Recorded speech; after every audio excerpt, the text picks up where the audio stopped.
Hello everyone, welcome to my UPSC. बीच में अभी एमपीपीएससी असिस्टेंट प्रोफेसर का एग्जाम था, तो थोड़ा ज्यादा टाइम उधर ही दे रहे थे। आपका भी एग्जाम आएगा जब पूरा फोकस आप पे ही रखेंगे। इसमें यूपीएचसीएससी असिस्टेंट प्रोफेसर के 17 टेस्ट ऑलरेडी कंप्लीट हो चुके हैं। आज टेस्ट नंबर 18 डिस्कस करेंगे। अब ये यूपीएचसीएससी की जगह नया आयोग बन गया है। उम्मीद है इसका जल्दी एग्जाम डेट वगैरह आएगा। आप अपनी तैयारी करते रहिए, क्योंकि अब इसमें कुछ भी बाकी नहीं है। सिर्फ आपको यही है कि आयोग एक प्रोसेस में आ चुका है, कोई चीज पेंडिंग ऐसी है नहीं। बस ये एग्जाम कब करवाएंगे ये आयोग के ऊपर है, गवर्नमेंट के ऊपर है। चैनल को सब्सक्राइब कर लीजिए ताकि आपको रेगुलर नोटिफिकेशन मिलता रहेगा। यहाँ पे टेस्ट आपके सिलेबस का कंप्लीट आपको स्टडी मटेरियल वगैरह यहाँ पढ़ाया जाता है। टेस्ट सीरीज ज्वाइन नहीं की है तो टेस्ट सीरीज ज्वाइन कर लीजिए। इस नंबर पे कांटेक्ट करके टेस्ट सीरीज ज्वाइन कर सकते हैं। वेबसाइट पे विजिट करके टेस्ट सीरीज ज्वाइन कर सकते हैं, या फिर इस वीडियो के नीचे डिस्क्रिप्शन में लिंक मिल जाएगा, कमेंट सेक्शन में लिंक मिल जाएगा, वहां से भी टेस्ट सीरीज ज्वाइन कर सकते हैं। टेस्ट सीरीज हिंदी और इंग्लिश दोनों में अवेलेबल है। देखिए, एक चीज और जो आपको अपडेट करना चाहूंगा, आजकल क्या है कि लोग वीडियोस बनाते हैं। देखिए, वीडियोस बनाना कोई बुरी बात नहीं है, कोई भी अपनी ओपिनियन के लिए या किसी कुछ समझाने के लिए बना सकता है। लेकिन पहले तो क्या था कि वीडियोस बनाए जाते थे कि न्यूज में ये आया है, और वो न्यूज पेपर का कटिंग वगैरह लगा कर बताया जाता था कि इस न्यूज में, इस न्यूज पेपर में ये आया है। लेकिन आजकल एक फ्रॉडगिरी नया शुरू हुआ है, जिसमें क्या है कि वो खुद ही एडिट करते हैं। उसमें वो खुद ही एडिट करते हैं और बताते हैं कि असिस्टेंट प्रोफेसर का एग्जाम अक्टूबर 20 को होगा, 21 को होगा, या सितंबर 25 को होगा, इस तरीके की डेट। और वो बाकायदा आपको पूरा न्यूज़पेपर दिखाते हैं कि देखिए। और फिर जब वो वीडियो एंड करने वाले होते हैं, जब आपको बताते हैं कि ये फेक न्यूज है। तो इस तरीके की चीजों में मत उलझिए। कोई भी ऑफिशियल नोटिफिकेशन आएगा सबको मालूम चल जाएगा। चैनल को सब्सक्राइब कर लीजिए। इसके अलावा किसकी क्या ओपिनियन है एग्जाम को लेकर, लोग तैयारी नहीं करवाते हैं, ज्यादातर टाइम वेस्ट ही करते हैं बच्चों का, तो उसमें मत उलझिएगा। पिछली बार भी काफी लोग डिस्टर्ब हुए थे। आप अपनी तैयारी पे फोकस रखिए। Let's begin.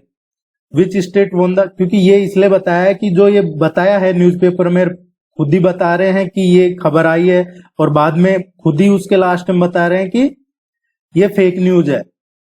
तो हमने सर्च किया कि ये न्यूज कहाँ पे है, किसने क्या किया, तो हमें कहीं नहीं मिली। फिर बाद में पता लगा कि ये खुद ही इसको एडिट करके किसी और पे बता के इस तरीके से बच्चों को वो व्यूज वगैरह के लिए, सब्सक्रिप्शन के लिए करते रहते हैं। फिर which state one the best state in horticulture award 2024 in the agriculture leadership award 2024। अभी रिसेंटली ये एग्रीकल्चर लीडरशिप अवार्ड दिए गए हैं 2024 के। इसमें बेस्ट स्टेट हॉर्टिकल्चर अवार्ड 2024 किसको दिया गया है, किसने जीता है? ये जीता है नागालैंड ने।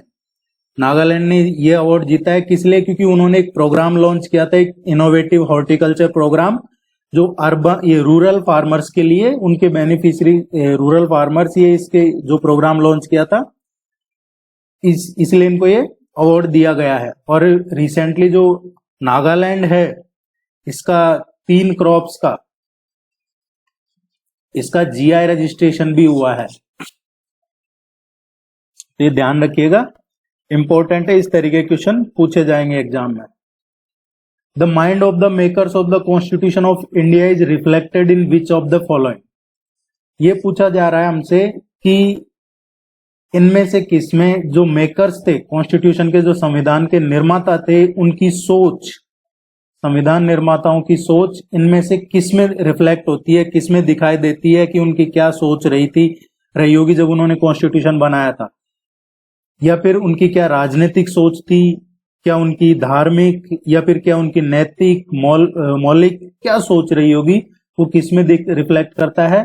प्रस्तावना में, द प्रियम्बल में रिफ्लेक्ट करता है। ये इसका सही आंसर है। तो संविधान निर्माताओं की जो सोच है उस टाइम, क्या उनकी भावना रही, वो प्रस्तावना में पता चलता है, प्रस्तावना से।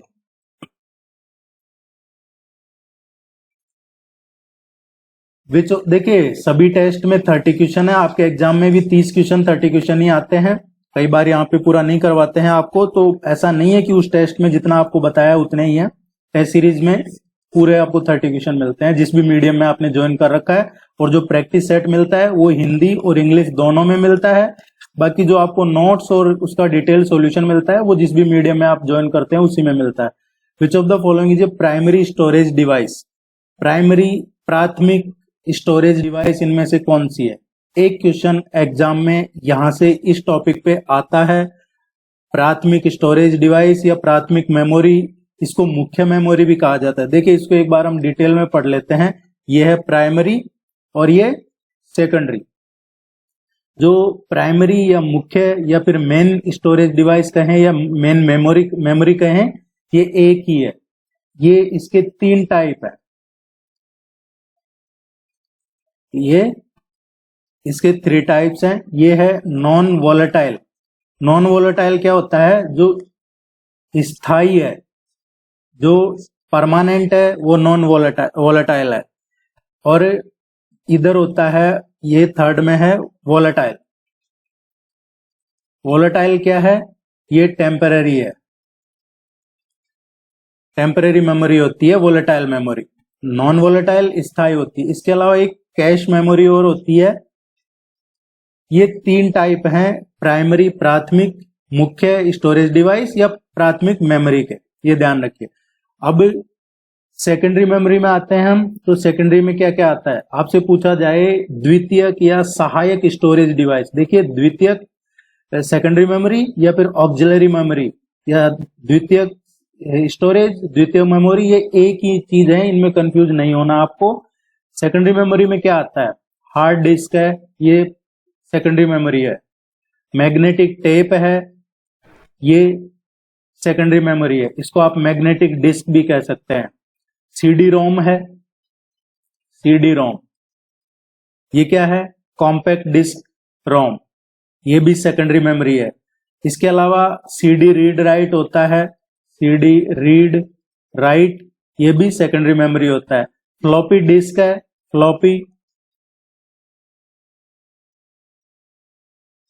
फ्लॉपी डिस्क, ये भी इसमें सेकेंडरी मेमोरी में आता है। इसके अलावा जो डीवीडी है, डीवीडी क्या होता है? डिजिटल वर्सटाइल डिस्क, ये भी आपके सेकेंडरी मेमोरी में ही आता है। इसके अलावा आप देखेंगे पेन ड्राइव है, ये भी सेकेंडरी मेमोरी में आता है। आप इसको रट लीजिए, याद कर लीजिए, एक क्वेश्चन यहां से आपका सही हो जाएगा। हार्ड डिस्क, मैग्नेटिक टेप या magnetic disk, CD ROM, CD read write, floppy disk, digital versatile disk DVD या फिर पेन ड्राइव, ये सभी द्वितीयक मेमोरी, द्वितीयक सहायक स्टोरेज या सहायक स्टोरेज डिवाइस या द्वितीयक डिवाइस, द्वितीयक memory, secondary memory, auxiliary memory है। प्राइमरी मेमोरी में नॉन वोलेटाइल, कैश और वोलेटाइल है। अब इसमें भी जो नॉन वोलेटाइल है इसके कई टाइप होते हैं, जैसे पी रोम है, प्रोम, इसको कहते हैं प्रोम। प्रोम क्या होता है? Programmable read only memory. एक होता है रोम, रोम क्या है? Read only memory. इसके बाद में है ईपी रोम है, इसको ई प्रोम कहा जाता है, ई प्रोम। ई प्रोम होता है erasable programmable read only memory. एक होता है ई प्रोम। ई प्रोम क्या होता है? ये electrically erasable programmable read only memory. तो आपको ध्यान रखना है, PROM programmable read only memory, ROM read only memory, EP ROM erasable programmable read only memory, E PROM electrically erasable programmable read only memory. ये क्या है? These are the type of primary memory, और primary memory में भी non volatile के types हैं ये। एक और जो सबसे इंपॉर्टेंट है जो पूछा जाता है हमसे, वोलेटाइल में कौन सा होता है? RAM, random access memory. ये भी प्राइमरी मेमोरी होती है, लेकिन ये वोलेटाइल होती है, अस्थायी होती है रैम। उम्मीद है यहां से ये आपके अच्छे से क्लियर हो गया होगा। प्राइमरी और सेकेंडरी मेमोरी का इस टाइप का कोई क्वेश्चन आएगा तो मुझे उम्मीद है आप यहां से सही करेंगे उसको। इस क्वेश्चन का correct answer primary storage device RAM.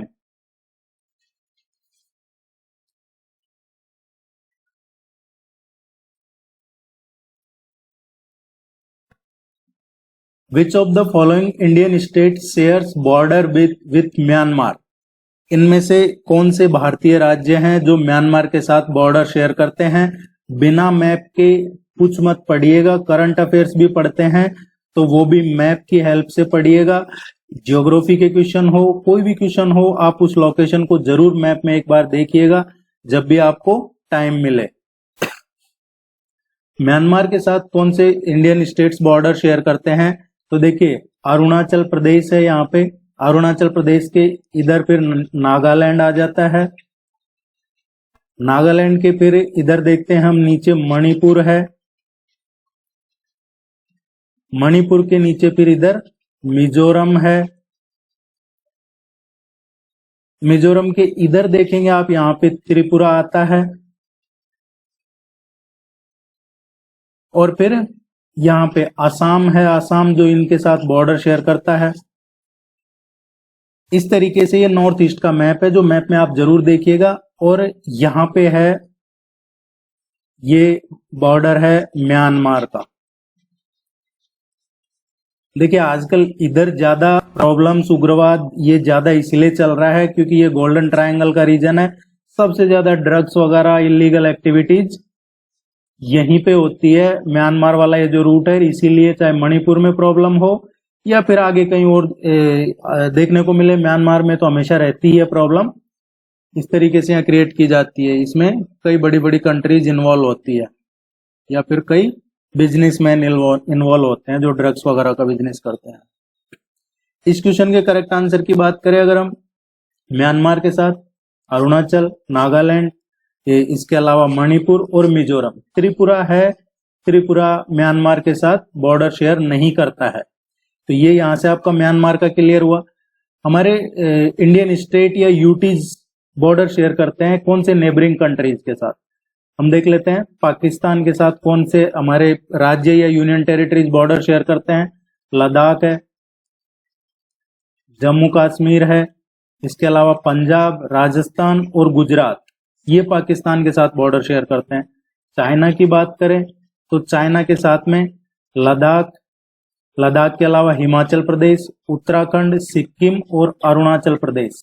ये ध्यान रखिएगा, चाइना के साथ लद्दाख, हिमाचल प्रदेश, उत्तराखंड, सिक्किम और अरुणाचल प्रदेश। नेपाल की बात करें तो नेपाल के साथ में हमारा बिहार, उत्तराखंड या उत्तर प्रदेश, इसके अलावा सिक्किम एंड वेस्ट बंगाल, ये नेपाल के साथ बॉर्डर शेयर करते हैं। वेस्ट बंगाल का ऊपर का जो है वो दार्जिलिंग सिलीगुड़ी वाला वो उधर का है। बांग्लादेश की बात करें तो बांग्लादेश के साथ में पश्चिम बंगाल, आसाम, मेघालय, त्रिपुरा और मिजोरम। ये जरूर ध्यान रखिएगा, ये सबसे इंपॉर्टेंट है। बांग्लादेश के साथ वेस्ट बंगाल, आसाम, मेघालय, त्रिपुरा और मिजोरम। भूटान की बात करें, भूटान के साथ तो भूटान के साथ है जो पश्चिम बंगाल है, सिक्किम है, आसाम है और अरुणाचल प्रदेश है। ये भूटान के साथ बॉर्डर शेयर करते हैं।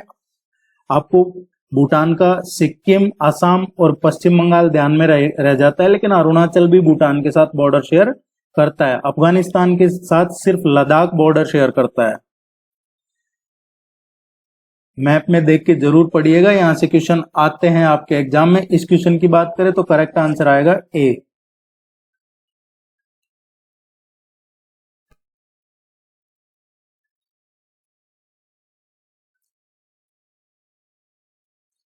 James Andrew Ramsay was the real name of which governor general of India? Governor general of India, इनमें से कौन से गवर्नर जनरल हैं जिनका नाम रियल नेम ये था James Andrew Ramsay? James Andrew Ramsay, या फिर इनका एक और क्वेश्चन पूछ लिया जाता है द अर्ल ऑफ डलहौजी, इनका रियल नेम क्या था? जेम्स एंड्रयू ब्राउन रामसे या फिर लॉर्ड डलहौजी, ये एक ही है। मिडलोथियन जो काउंटी है उसमें डलहौजी के अर्ल स्कॉटलैंड के जो पियरेज हैं, एक शीर्षक भी है जहां पे जो कबीले रामसे के प्रमुख हैं वो उनके द्वारा आयोजित किए जाते हैं। ए इसका करेक्ट आंसर है।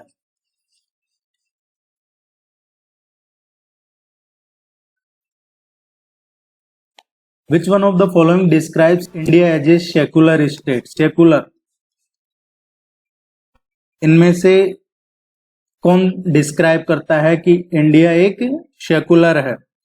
देखिए, प्रियम्बल में ये बाद में जोड़ी गई है चीजें, socialist, secular and integrity. Socialist, secular और इंटेग्रिटी, ये जब इमरजेंसी लगी है 42nd कॉन्स्टिट्यूशनल अमेंडमेंट एक्ट 1976 में, 1976 में ये जोड़े गए थे, ऐड किए गए थे संविधान में।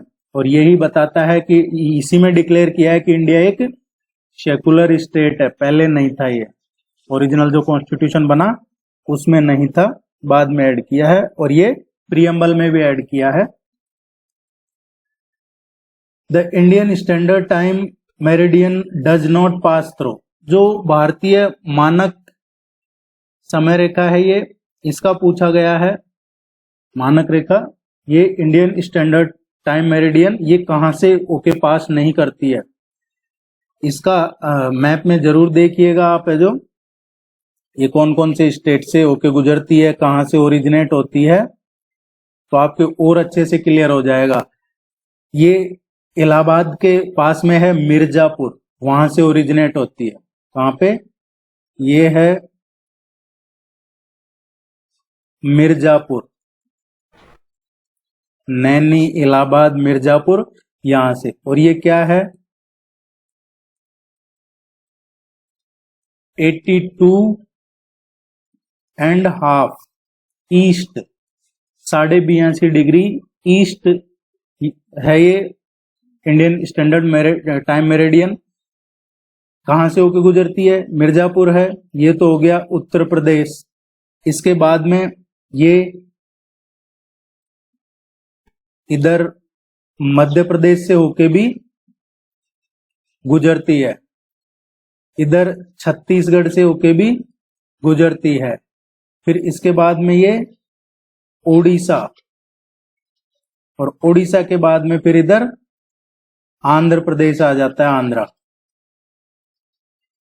तो ये उत्तर प्रदेश, मध्य प्रदेश, छत्तीसगढ़, ओडिशा और आंध्र प्रदेश, इनसे होके गुजरती है इंडियन स्टैंडर्ड टाइम मेरिडियन, जो 82.5 डिग्री ईस्ट है। तेलंगाना में कंफ्यूज नहीं होना, तेलंगाना से होके ये नहीं गुजरती है। और महाराष्ट्र इसका करेक्ट आंसर आएगा, महाराष्ट्र से भी नहीं गुजरती है, तेलंगाना से भी नहीं गुजरती, महाराष्ट्र से भी नहीं गुजरती है। जो हम देखते हैं ग्रीनविच मीन टाइम है, जैसे 0 डिग्री है, और ये 5.5 घंटे आगे है। जैसे ब्रिटेन का, लंदन का जो टाइम है उससे 5.5 घंटे हमारा आगे है, उसका इसी से देखा जाता है 82.5 डिग्री, मतलब 5.5 घंटे। कैसे? 1 डिग्री में होता है 4 मिनट, 15 डिग्री में हो गया 60 मिनट, 60 मिनट का मतलब 1 आवर, 1 आवर हो गया। तो अब यहाँ पे है 5 घंटे और 30 मिनट, तो अगर इसको 5 से मल्टीप्लाई करते हैं तो ये हो जाता है 75 डिग्री, मतलब 5 घंटे मीन्स 75 डिग्री। और ये आधा घंटा है, तो आधे घंटे में कितना हो जाएगा? 1 घंटे में 15 डिग्री, तो आधे घंटे में हो जाएगा 7.5 डिग्री। तो इसको आप टोटल करते हैं तो ये इस तरीके से 82.5 डिग्री ईस्ट होता है, जो 5.5 घंटे निकलता है 0 डिग्री से 5.5 घंटे आगे।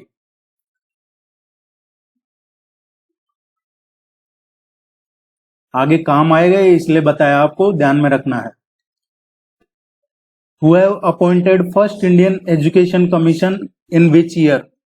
किसको अपॉइंट किया गया था? एजुकेशन कमीशन पहला कब किया गया था? तो जो पहला एजुकेशन कमीशन था इंडिया में वो था हंटर कमीशन। कौन सा था? Hunter commission. और ये हंटर कमीशन है, इसको एस्टेब्लिश किसने किया था? लॉर्ड रिपन ने। 1882 में लॉर्ड रिपन ने ये हंटर कमीशन अपॉइंट किया था। इसके चेयरमैन थे विलियम हंटर, और वो विलियम हंटर है जो लॉर्ड रिपन की जो एग्जीक्यूटिव काउंसिल थी उसमें मेंबर थे ये। एजुकेशन पे एक क्वेश्चन आएगा आपके एग्जाम में, वुड्स डिस्पैच का आए या फिर ये आए। Recently India signed a cultural property agreement with which of the following country to prevent and curb the illicit trafficking of antiquities.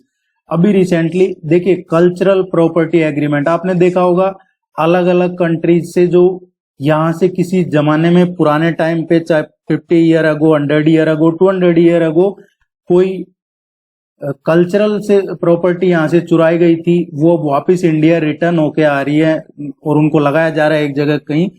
तो ये किस वजह से है? क्योंकि ये एग्रीमेंट हुआ है, ये जो अभी रिसेंट में हुआ है वो तो इंडिया और यूनाइटेड स्टेट्स ऑफ अमेरिका के बीच में हुआ है, इंडिया और यूएसए के बीच में, ताकि इनका जो इलीगल ट्रैफिकिंग नहीं हो। इस तरीके की जो कल्चरल इंपॉर्टेंस की जो प्रॉपर्टी है वो कोई किसी भी रूप में हो सकती है। ये भारत और अमेरिका के बीच में ये कल्चरल प्रॉपर्टी का इंपोर्ट, एक्सपोर्ट और ट्रांसफर ऑफ ऑनरशिप जो उसका ऑनर है उसको दी जाए, ये एग्रीमेंट हुआ है।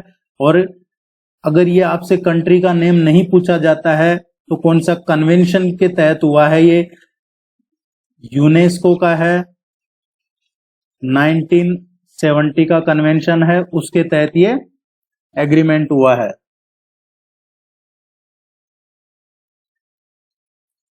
Which of the following movement is not related to Gandhi ji? इनमें से कौन सा जो मूवमेंट है, आंदोलन है, वो गांधी जी से नहीं जुड़ा हुआ है, गांधी जी के टाइम का नहीं है? तो देखिए खिलाफत आंदोलन है, इसमें गांधी जी ने पार्टिसिपेट किया था। इंडिविजुअल सत्याग्रह जो आचार्य विनोबा भावे ने शुरू किया था, गांधी जी ने भी उसमें भी पार्टिसिपेट किया था। इसका जो करेक्ट आंसर आएगा यह आएगा स्वदेशी मूवमेंट। गांधी जी स्वदेशी मूवमेंट से रिलेटेड नहीं एसोसिएटेड थे इसके साथ में, क्योंकि स्वदेशी मूवमेंट कब चला है? बंगाल का विभाजन हुआ था, उसके बाद से स्वदेशी मूवमेंट शुरू हुआ 1905 से 1911 तक। और जो 1905 से 1911 इस टाइम पीरियड में गांधी जी कहाँ थे? साउथ अफ्रीका में थे महात्मा गांधी, इसीलिए उन्होंने इसमें नहीं रिलेटेड है, नहीं पार्टिसिपेट किया। टेस्ट सीरीज जरूर ज्वाइन कर लीजिएगा, इस नंबर पे मैसेज करके, वेबसाइट पे जाके, नीचे लिंक मिल जाएगा डिस्क्रिप्शन में, कमेंट सेक्शन में, आपकी रेगुलरिटी बनी रहेगी। यहाँ से आपको करंट अफेयर्स वगैरह आपके सिलेबस के सब कंप्लीट नोट्स मिल जाते हैं।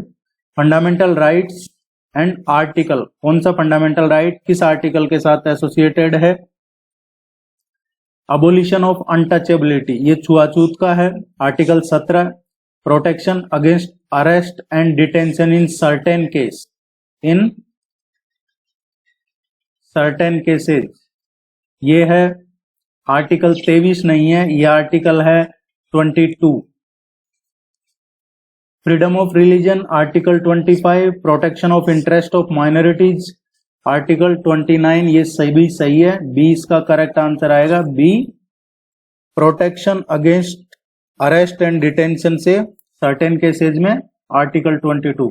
Land reform comes under the subject of, ये जो लैंड रिफॉर्म है ये किस सब्जेक्ट में आते हैं? एक है यूनियन लिस्ट, स्टेट लिस्ट, और एक कॉन्करेंट लिस्ट जिसको समवर्ती सूची कहते हैं, ये राज्य सूची और ये केंद्र की सूची या संघ सूची। लैंड रिफॉर्म्स किस में आते हैं इसमें से? तो लैंड रिफॉर्म्स है ये स्टेट लिस्ट में आते हैं, लैंड रिफॉर्म्स राज्य का मामला है, राज्य में आते हैं। और ये कब किया गया है? इसको ऐड किया गया था लैंड रिफॉर्म्स को शेड्यूल 9 में, और आप जानते हैं कोई भी चीज शेड्यूल 9 में डाल दी गई है उसमें आप चेंज नहीं कर सकते हैं। शेड्यूल 9 में डाला था, इसको पहली बार ऐड किया गया था 1951 में, जो पहला कॉन्स्टिट्यूशन अमेंडमेंट किया गया था, पहला अमेंडमेंट संविधान में, जो पहला संविधान संशोधन किया गया था 1951 में किया गया था, और उसमें ही लैंड रिफॉर्म्स को शेड्यूल 9 में जोड़ा गया था स्टेट मैटर में।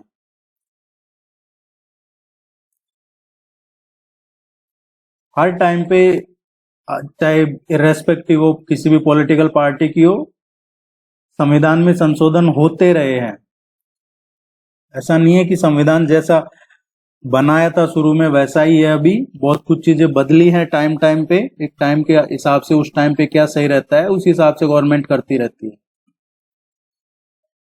Which one among the following is not correctly match, इनमें से कौन सा इनकरेक्ट है, गलत है या सही मैच नहीं कर रहा है? ये जरूर पढ़ लीजिएगा आप, पार्ट फर्स्ट से और स्पेशली पार्ट फिफ्थ तक तो आपको हर चीज पता होनी चाहिए। सिटीजनशिप है, नागरिकता, ये किस में आता है? पार्ट सेकंड में आता है, ये सही है। यूनियन टेरिटरीज, केंद्र शासित प्रदेश हैं, ये किस में आते हैं? ये पार्ट 8 में आते हैं, ये सही है। द म्युनिसिपैलिटीज, ये पार्ट 9A में आते हैं, ये भी सही है। इलेक्शंस, जो चुनाव है, ये पार्ट 15 में आते हैं कॉन्स्टिट्यूशन के, ये भी सही है। फिर गलत पूछा है, गलत कौन सा है? ये पार्ट 8 नहीं है, पार्ट 7 है। ये पार्ट 8 में आता है। केंद्र शासित प्रदेश संविधान के भाग 8 में है, इनका जिक्र है, इनके बारे में detail. Area of India is 2.4% of total area of the world, but population is 60% of the world population. Population is 17% of the world population. Population is 19% of the world population. Population is 28% of the world population. देखिए latest data जो हमारे पास है ये 2011 का है। उसके बात की जाए तो 2.4% है एरिया, लेकिन पॉपुलेशन है अराउंड 17% है वर्ल्ड पॉपुलेशन की, 17.5%।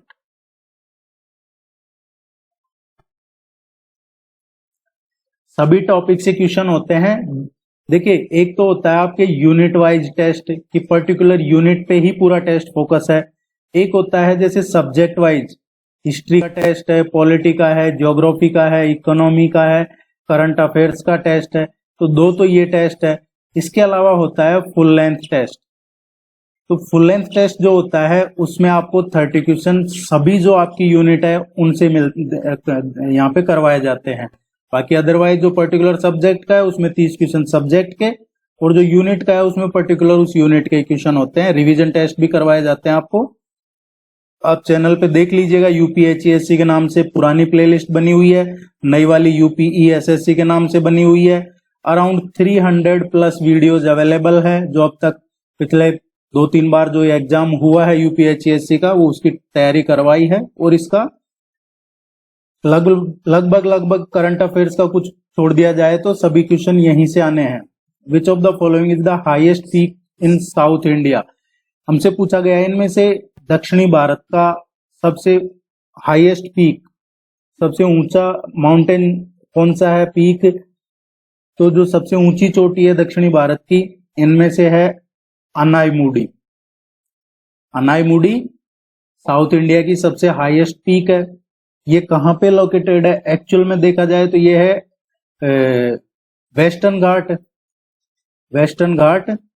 और ये कहां पे है? इडुक्की डिस्ट्रिक्ट है, इडुक्की जिला केरला में, वहां पे है ये। इसकी बात करें तो ये दोड्डा बेटा है, ये हाईएस्ट माउंटेन है कहाँ का? नीलगिरी का। नीलगिरी तमिलनाडु, ये हाईएस्ट माउंटेन है। नीलगिरी का हाईएस्ट माउंटेन पीक है, 2637 मीटर इसकी हाइट है। जो अनाईमुडी है इसकी हाइट कितनी है? 2695, 2695। सेकंड वन इसकी है 2637 मीटर। अमरकंटक है, अमरकंटक ये मध्य प्रदेश में है, अनूपपुर जिले में है। अमरकंटक एक टाउन भी है और अमरकंटक माउंटेन पीक भी है। और इसकी हाइट है अमरकंटक की 1065 मीटर। और यहां से अमरकंटक से ही नर्मदा और सोन रिवर अमरकंटक से ही निकलती है। महेंद्रगिरी, महेंद्रगिरी है ये ओडिशा में है। ओडिशा में गजपति डिस्ट्रिक्ट है, गजपति जिला, वहां पे है ये 1501 मीटर। रामायण में भी इसका जिक्र है, महेंद्रगिरी का रामायण में भी उल्लेख है। लेकिन ऐसा नहीं है कि ओडिशा का सबसे ऊंचा है। ओडिशा का जो सबसे हाईएस्ट है वो तो देवमाली है। देवमाली के बाद ये दूसरा सबसे ऊंचा पहाड़ है। देवमाली कोरापुट जिले में आता है ओडिशा के, और ये गजपति में है। Consider the following events, select the correct chronological order. एक क्वेश्चन इस तरीके का एग्जाम में आएगा और वो ज्यादातर मॉडर्न हिस्ट्री का ही आता है, क्रोनोलॉजिकल ऑर्डर का। क्लाइव्स री arrival in India, Robert Clive Bharat में दोबारा कब आया, री अराइवल लिखा हुआ है रॉबर्ट क्लाइव का। ये रॉबर्ट क्लाइव आया था 1765 में, और 1765 में भी कब आया था, मई 3 मई 1765 को। इलाहाबाद की संधि कब हुई है, ये अगस्त 1765 में हुई है। इसके अलावा बक्सर का बैटल ऑफ बक्सर देखा जाए तो ये अक्टूबर 1764, 22 अक्टूबर 1764 को बक्सर का युद्ध हुआ। इलाहाबाद की संधि हुई है अगस्त 1765 में, और क्लाइव री अराइवल है ये 3 मई 1765 को है। तो इस हिसाब से आप देखेंगे सबसे पहले आएगा इसमें 1764 बैटल ऑफ बक्सर 3। इसके बाद में आएगा इसमें फर्स्ट, अच्छा एक और रह गया है, Warren Hastings become India's governor. Warren Hastings है, ये गवर्नर कब बना है, 1774 में बना था वॉरेन हास्टिंग्स गवर्नर। तो थर्ड पहले आएगा, सेकंड नंबर पे आएगा पहला, उसके बाद में तीसरे नंबर पे आएगा दूसरा, और चौथे नंबर पे ये। इस तरीके से आप सॉल्व कर सकते हैं क्वेश्चन। हिस्ट्री का पूरा पढ़ाया जा चुका है, चैनल पे अवेलेबल है वीडियोज। अब नेक्स्ट पॉलिटी का करवाएंगे, जल्दी ही शुरू करेंगे 1-2 दिन में। बी इसका करेक्ट आंसर आएगा।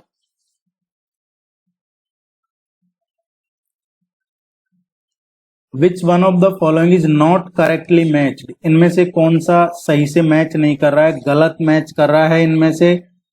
ये दर्रे दे रखे हैं माउंटेन पास, तो इनमें से कौन सा सही नहीं है। चांगला है लद्दाख में, ये जब से बाइफर्केशन हुआ है जम्मू कश्मीर और लद्दाख का, तो ये लद्दाख में आता है, अदरवाइज पहले ये जम्मू कश्मीर में था, तो ये सही है लद्दाख। रोहतांग पास है, रोहतांग दर्रा, ये हिमाचल प्रदेश में है। बॉमडीला पास ये अरुणाचल प्रदेश में है। सेला पास उत्तराखंड में है, ये सही नहीं है। सेला दर्रा है, ये उत्तराखंड में नहीं है, सेला पास अरुणाचल प्रदेश में ही है। तो डी गलत है, डी इसका करेक्ट आंसर आएगा। सेला पास है, एक्चुअली ये अरुणाचल प्रदेश में है, ये बहुत इंपॉर्टेंट स्ट्रेटेजिक लोकेशन पे है। एक तो तवांग और दूसरा है वेस्ट कामेंग। तवांग और वेस्ट कामेंग ये 2 डिस्ट्रिक्ट हैं अरुणाचल प्रदेश के, इनके बीच में बॉर्डर बनाता है सेला पास।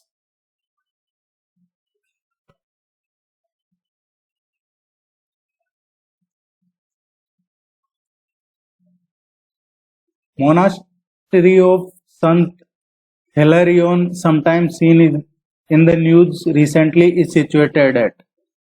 ये देखिए पूछा है, ये सेंट हिलारियन का पूछा है। ये वैसे तो ये पिछले 20 साल से न्यूज में है, लेकिन अभी ज्यादा न्यूज में है, चर्चा में। तो इस तरीके के क्वेश्चन आप एक्सपेक्ट कर सकते हैं कि ये कहां पे है। सेंट हिलारियन मठ, सेंट हिलारियन मठ है, ये गाजा स्ट्रिप में है, गाजा पट्टी।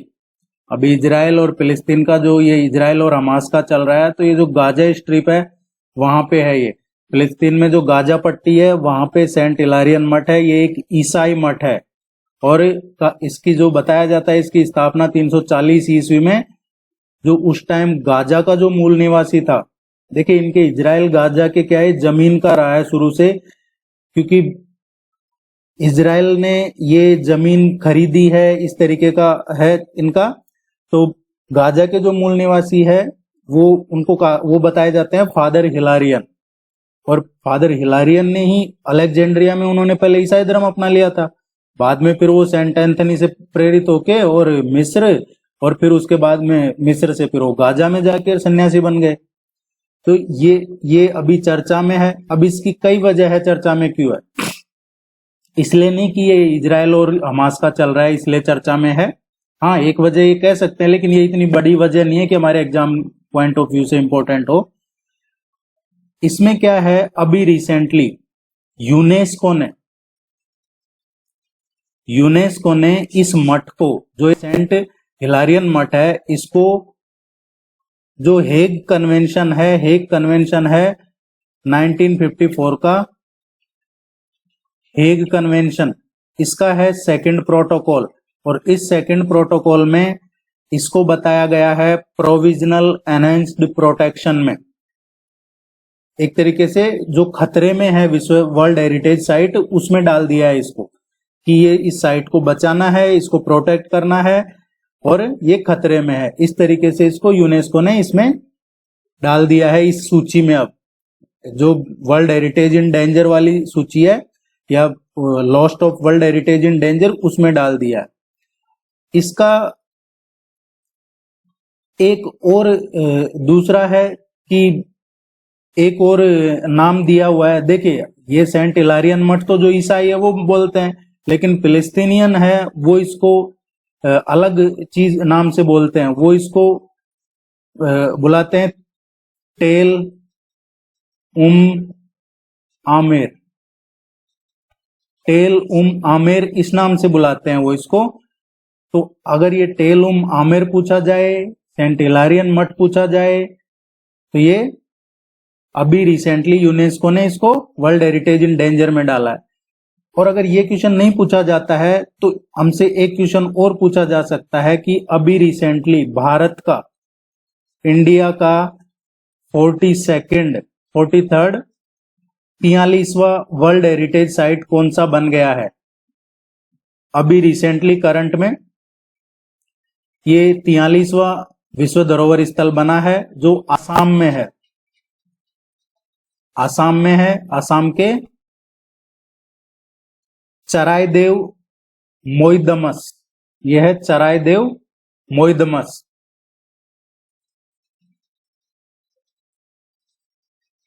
चरायदेव मोइदमस ये क्यों करवाया जा रहा है? क्योंकि ये इसके साथ साथ जो ये सेंट हिलारियन मठ है, या फिर इसको आप कहें टेलुमामेर, इसके साथ साथ आसाम का ये चरायदेव मोइदस, इसको भी वर्ल्ड हेरिटेज साइट में शामिल किया गया है, विश्व धरोहर स्थल में शामिल किया गया है। तो ये दोनों साथ में शामिल किए, इसलिए ये चर्चा में है, इसलिए क्वेश्चन आपको करवाया गया है। आपने पढ़ा होगा अहोम किंगडम आसाम का, वो इसी से संबंधित है। अहोम अभी रिसेंटली 400वीं वर्षगांठ मनाई थी, जो जनरल थे लचित बोरफुकान अहोम साम्राज्य के। और हर साल 2 दिसंबर को अहोम डे भी मनाया जाता है आसाम में। तो ये डिटेल में इसलिए बताया था कि आप इसको ध्यान में रखो, इस तरीके के क्वेश्चन एग्जाम में आते हैं। Which country has participate in the दोस्ती 16 एक्सरसाइज एज एन ऑब्जर्वर। अभी रिसेंटली ये दोस्ती 16 ये अभ्यास हुआ है। तो इसमें एज ए ऑब्जर्वर होता है पर्यवेक्षक, उसके तौर पे किसने भाग लिया है। तो पहले तो हमें देखना है दोस्ती 16 एक्सरसाइज ये किन के बीच हुआ है। इंडिया, श्रीलंका और मालदीव, इनके बीच में ये दोस्ती 16 एक्सरसाइज हुआ है। और इसमें ये साल में 2 बार होता है एक्चुअली, ये कार्यक्रम, ये जो अभ्यास है साल में 2 बार होता है। इसमें ऑब्जर्वर के तौर पे बांग्लादेश ने पार्टिसिपेट लिया था।